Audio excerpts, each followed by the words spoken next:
Chapter 34, Birth of a Star. Keisha, Albert, and I walked to Albert's after school. Keisha and I asked if we could come over and see his house, and he shrugs and said, "Okay." The whole time, my hand is in my pocket, holding on to that piece of paper. Possible. Albert's house is big, but dark and dusty when we enter. There are piles of things everywhere. Not papers like our house. I mean piles of things with tubes and wires, things I don't recognize.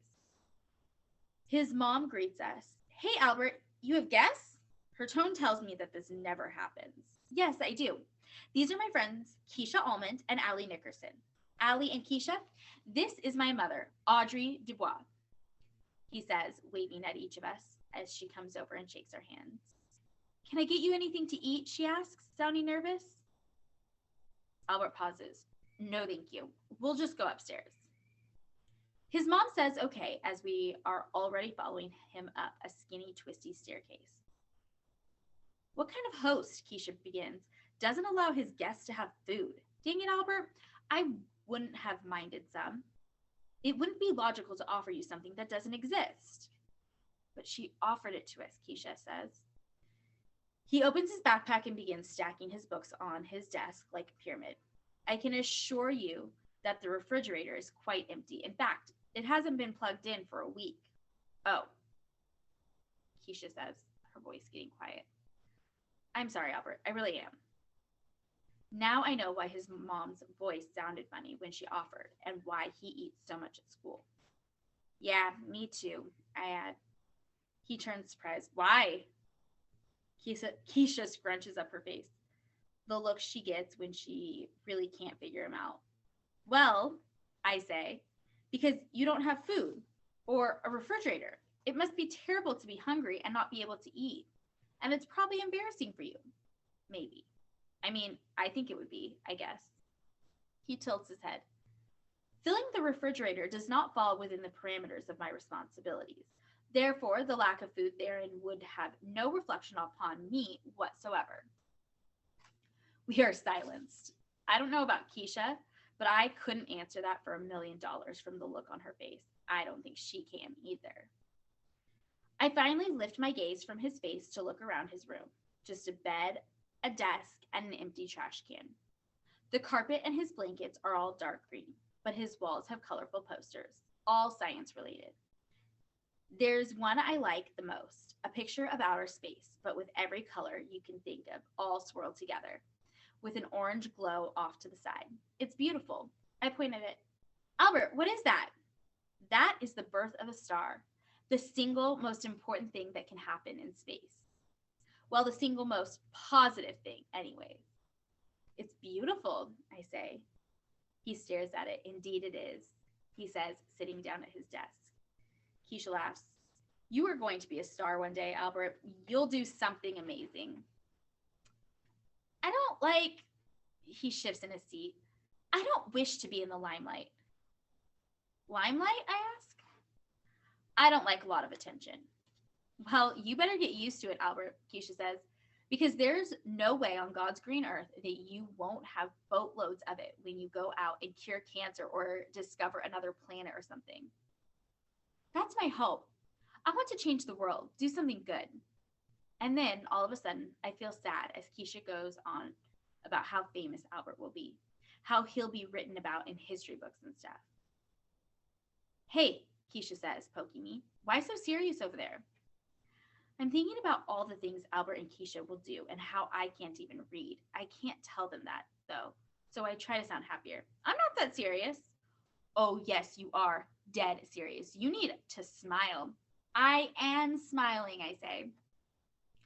"Well, someone better tell your face about it." I hesitate. "Can I tell you both a secret?" I ask, reaching into my pocket and touching my possible paper that I've carried since I got it. "Yeah, of course." "And you won't tell anyone?" "Yes. Now, what is the secret we won't tell anyone, because that's what the definition of secret is?" Albert is quiet, but his head is tilted to the side.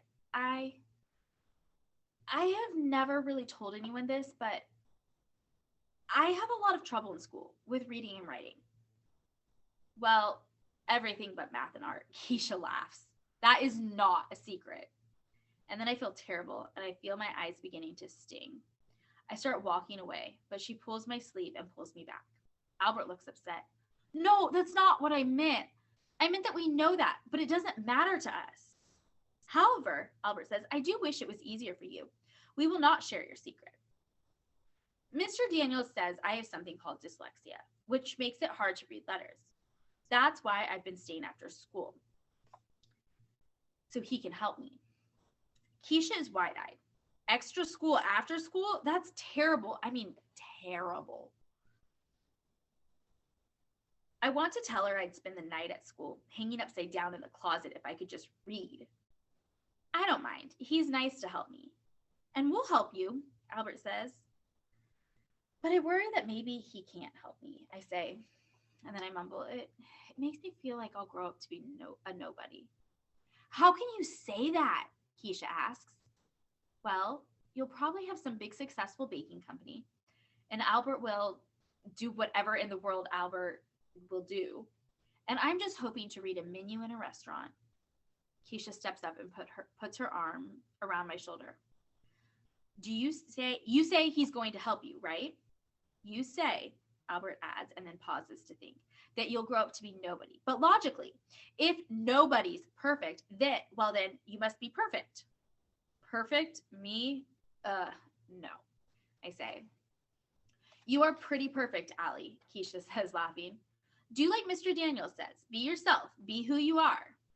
You know, Albert says, I've wondered about that saying, and I can't ever find an answer anywhere on the internet. What do you mean? I ask. Be yourself. You always hear that. So, Keisha asks. Well, Albert begins, what if you don't know who you are? I get what he means, I think. People ask what you want to be when you grow up. I know what kind of grown-up I want to be, but I don't know who I am now. Albert stretches his legs out.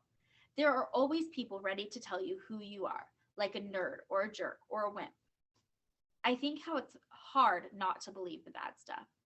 Look at it this way, Albert says. If you had to be in a tank of water with a killer whale, a stonefish, which would you choose? Well, duh, who's going to choose a killer whale? Well, in the wild, killer whales never attack people. Like, never. A stonefish is way more dangerous with its 13 venomous spines. It's the words.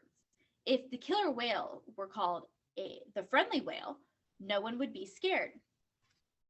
And I think of words, the power they have, how they can be waved around like a wand, sometimes for good, like how Mr. Daniels uses them. How he makes kids like me and Oliver feel better about ourselves, and how words can also be used for bad, to hurt. My grandpa used to say to be careful with eggs and words, because neither can ever be fixed. The older I get, the more I realize how smart my grandpa was. And that is the end of chapter 34.